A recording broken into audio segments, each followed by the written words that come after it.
दोस्तों, हमारे YouTube channel पर आपका स्वागत है। आज हम एक ऐसे विषय के बारे में बात करेंगे जिसका संबंध भारतीय आज़ादी के आंदोलन से है और जो हमारे भावनात्मक मुद्दों से भी जुड़ा हुआ है। जी, मेरा मतलब है वंदे मातरम के विवाद पर। अभी-अभी प्रधानमंत्री जी ने एक बयान दिया कि जो वंदे मातरम गीत है, मुस्लिम लीग के दबाव में नेहरू ने इसके जो सबसे महत्वपूर्ण स्टैंज़ा थे, उसको निकाल दिया और यहीं से विभाजन की प्रक्रिया की शुरुआत हुई। अब इसका थोड़ा हम पृष्ठभूमि समझें, ये वंदे मातरम गीत क्या था, कैसे आया और इसके आखिर 6 स्टैंज़ा इसमें हैं, 4 स्टैंज़ा क्यों हटाए गए, इसके बारे में हम थोड़ी बात करते हैं। अब ये जो गीत है, ये बंकिम चंद्र चटर्जी ने 19वीं शताब्दी में लिखा था। पहले 2 स्टैंज़ा लिखे, फिर 4 स्टैंज़ा और जोड़ दिए और फिर इसको आनंद मठ नाम के एक उपन्यास में इसको शामिल कर दिया। आनंद मठ जो उपन्यास है, वो एक मुस्लिमों के खिलाफ, मुस्लिम राजा के खिलाफ सन्यासियों के विद्रोह के बारे में है, जिसमें मुसलमानों के खिलाफ बहुत नफ़रत फैलाने का काम किया गया है। अब ये गीत जब सामने आया, तो उस समय अंग्रेज़ों ने अपनी विभाजन की नीति के चलते बंगाल का पार्टीशन किया, ईस्ट बंगाल, वेस्ट बंगाल में। ये उनकी विभाजन की नीति की एक बहुत बड़ी सीमा थी, बहुत बड़ी उच्चतम ऊंचाई थी। तो उसका विरोध करने बंगाल के लोग सामने आए, रविन्द्रनाथ टैगोर भी उसमें थे और उस समय वंदे मातरम गीत ये अंग्रेज़ों के खिलाफ का एक प्रतीक बन गया, सिंबल बन गया। और धीरे-धीरे ये गीत अलग-अलग भाषाओं में इसका अनुवाद हुआ और बाद में इसको स्कूल्स में और असेंबलीज़ में गाया जाने लग गया। तब तक यहाँ जो पॉलिटिकल पार्टीज़ मुख्य रूप से थी, एक तरफ से मुस्लिम लीग, हिंदू महासभा और कांग्रेस। हिंदू महासभा तो इस पे चुप थी, आरएसएस भी इस पे चुप थी, पर मुस्लिम लीग ने कहा ये गीत ज़्यादातर हिंदू देवी देवताओं के चारों तरफ है और ये एक हिंदुओं के लिए ही गीत है। अब उन्होंने जब ये विरोध जताया, तब कांग्रेस वर्किंग कमेटी, जो जवाहरलाल नेहरू तो प्रमुख थे ही उसमें, और सुभाष चंद्र बोस, इनमें चर्चा हुई और यही चर्चा को बाद में सुलझाने के लिए पंडित जवाहरलाल नेहरू ने रविन्द्रनाथ टैगोर से संपर्क किया। रविन्द्रनाथ टैगोर ने वैसे तो ये गीत 1896 के कांग्रेस अधिवेशन में गाया था, पर जब ये गीत का उन्होंने पुनर्निरीक्षण किया तो उन्हें लगा कि ये गीत के पहले 2 स्टैंज़ा जो हैं, वो तो देश को माता के रूप में देखते हैं और इसकी तारीफ़ करते हैं।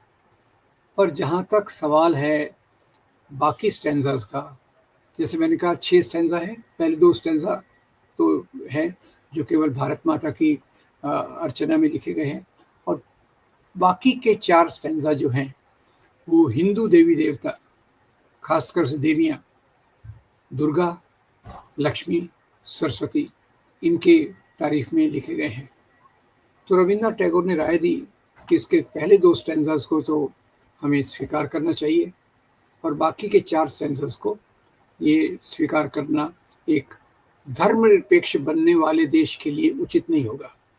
तो 4 स्टैंज़ाज़ को ये कांग्रेस वर्किंग कमेटी ने इसको स्वीकृति दे दी और बाद में जब ये मामला कॉन्स्टिट्यूएंट असेंबली में आया, कॉन्स्टिट्यूएंट असेंबली यहाँ का संविधान बना रही थी, उसमें एक कमेटी बनाई गई जो नेशनल एंथम के लिए बनाई गई।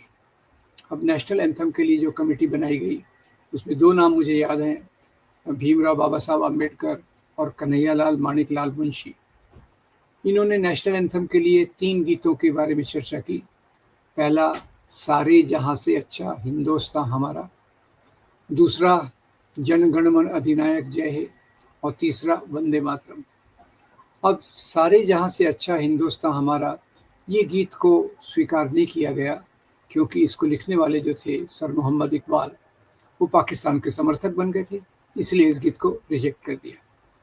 फिर दूसरा जो वंदे मातरम का सवाल आया, वंदे मातरम के सवाल में चर्चा हुई तो ये बात सामने आई कि इसके केवल पहले 2 पैराग्राफ हैं जो हमारे पूरी संस्कृति के बारे में पूरे देश के बारे में, भारत माता के बारे में बात करते हैं, और बाकी 4 स्टैंजाज ये हिंदू देवताओं की तारीफ में हैं।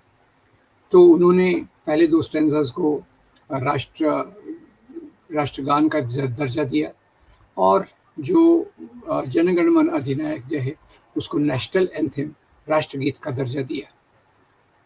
तो संविधान सभा ने कहा, कमेटी ने कहा कि दोनों गीतों को बराबर का रिस्पेक्ट दिया जाएगा, जनगण मन नेशनल एंथम के रूप में और वंदे मातरम एक दूसरे गीत के रूप में, और दोनों को गाया जाएगा।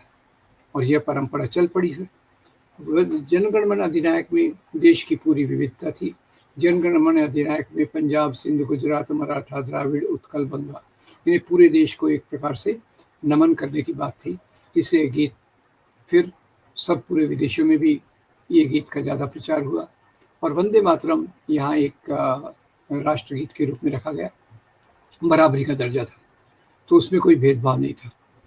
पर आज जब प्रधानमंत्री ये बात कह रहे हैं और कुछ स्कूलों में ऑलरेडी ये बात चालू हो गई कि इसको जनगण मन अधिनायक तो ठीक है, पर वंदे मातरम को पूरे गीत को गाया जाना चाहिए। अब ये एक विवाद का विषय है।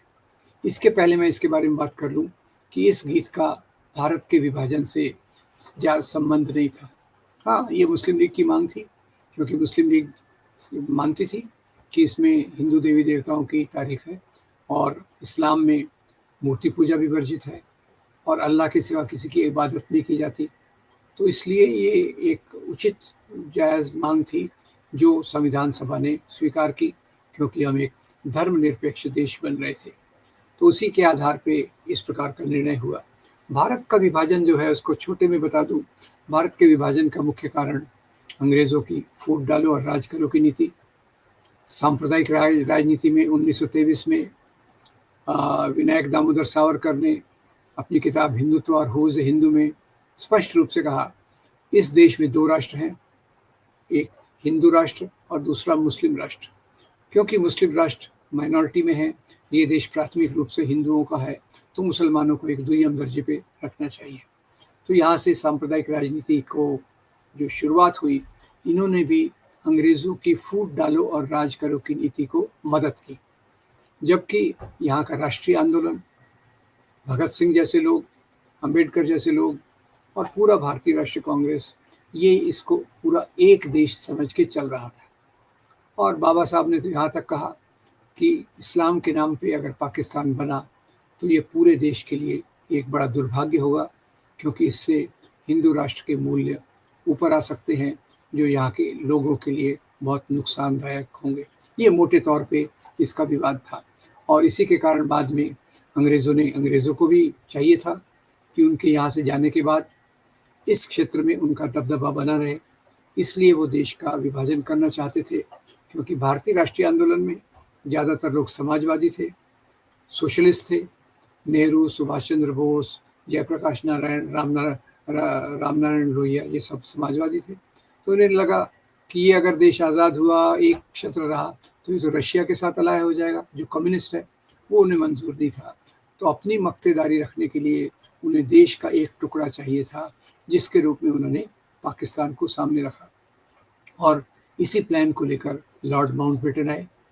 भारत के पार्टीशन के प्लान को माउंटबेटन प्लान भी कहते हैं, क्योंकि और ये माउंटबेटन प्लान आया तो उसमें एक बात और भी स्पष्ट कर लूँ, उन्होंने कहा मुस्लिम मेजॉरिटी एरिया पाकिस्तान बनेगा, बाकी क्षेत्र मिक्स जो है हिंदू मुसलमान और बाकी सब, ये भारत बनेगा, इंडिया बनेगा। इसमें ये भी कहना गलत है कि पाकिस्तान सभी मुसलमानों के लिए बना। ये स्कीम की सबसे बड़ी गलती यही थी कि पूरे मुसलमान कोई एक क्षेत्र में नहीं थे, पूरे भारत में फैले हुए थे। 25% मुसलमान थे, उसमें 13% मुसलमान उस एरिया में आते थे जिसमें से पाकिस्तान बनने वाला था, और बाकी 12% मुसलमान पूरे देश के अलग अलग भागों में फैले हुए थे। तो ये इस माउंटबेटन प्लान की एक कमज़ोरी थी। पर नेहरू और सरदार पटेल के सामने, जो उस समय ये दोनों नेता सबसे आगे थे, इंटरिम गवर्नमेंट में थे, इंटरिम गवर्नमेंट में मुस्लिम लीग भी थी, कांग्रेस भी थी, नेहरू प्रधानमंत्री थे और लियाकत अली फाइनेंस मिनिस्टर, सरदार पटेल गृह मंत्री। तो नेहरू और पटेल जो भी योजना लाते थे, फाइनेंस मिनिस्टर लियाकत अली उनको कैंसिल कर देते थे, होने नहीं देते थे। तो नेहरू और पटेल को ये बहुत बात जची नहीं कि इस प्रकार से मुस्लिम लीग के साथ मिलकर कोई सरकार बनाई जा सकती है। वैसे भी मुस्लिम लीग यहाँ के सभी मुसलमानों का प्रतिनिधित्व नहीं करती थी, ये यहाँ के राजा, नवाब और संभ्रांत लोगों का ही प्रतिनिधित्व करती थी। जैसे दूसरे नेता थे अल्लाह बख्श, अबुल कलाम आज़ाद, खान अब्दुल गफ्फार खान, ये सब एक कंपोजिट इंडियन नेशन, एक मिले जुले भारत की बात करते थे। तो इसलिए मजबूरी से सरदार पटेल ने पहले इसको माउंटबेटन प्लान को स्वीकृति दी और बाद में कुछ महीनों बाद नेहरू ने इसको स्वीकृति दी।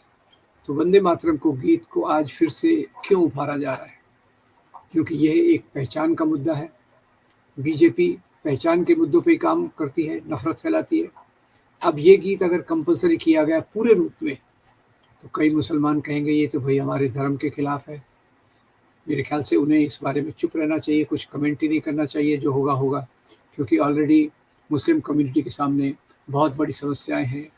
वो समस्या बराबरी होना, न्याय व्यवस्था उनके लिए सक्रिय नहीं है, उनके खिलाफ है।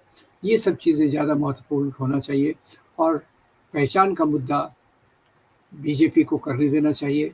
नहीं तो अगर इधर से एक प्रतिक्रिया आई तो बीजेपी उसको और एक बड़ा मुद्दा बना के मुसलमानों पर आक्रमण करने की एक बड़ी योजना बना सकती है। इससे समाज का ध्रुवीकरण होकर बीजेपी और मजबूत हो सकती है। जिस प्रकार से वो सांप्रदायिक मुद्दों पे होती रही है, वो बाबरी मस्जिद का सवाल हो, लव जिहाद का सवाल हो, काऊ लिंचिंग का सवाल हो, और इसी प्रकार के मुद्दों में वो समाज को उलझाना चाहती है। तो मैं पहले कहूँगा कि नरेंद्र मोदी जी जो कह रहे हैं उसमें कोई सच्चाई नहीं है।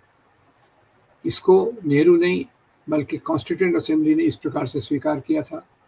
तो नेहरू को बदनाम करने की उनकी जो पॉलिसी है उसके तहत ही वो इस प्रकार की बात कर रहे हैं। और जो भारत का विभाजन का भी एक पूरी बड़ी कहानी है, उसको केवल इस गीत से जोड़ना गलत है। तो मैं उम्मीद करता हूँ कि हम इस बात को गहराई से समझ के जो इनकी चाल है, एक और भावनात्मक मुद्दे, आइडेंटिटी इश्यू को लाकर देश में सांप्रदायिकता को मजबूत करना, उसका हमें विरोध करना चाहिए और इसको एक और विभाजनकारी मुद्दा नहीं बनने देना चाहिए। उसी में हमारी भलाई है। खैर, उम्मीद करता हूँ आपको ये वीडियो अच्छा लगेगा। आप इसको लाइक करेंगे, फॉरवर्ड करेंगे और हमारे चैनल को ज़रूर सब्सक्राइब करेंगे। आपको बहुत धन्यवाद। Thank you.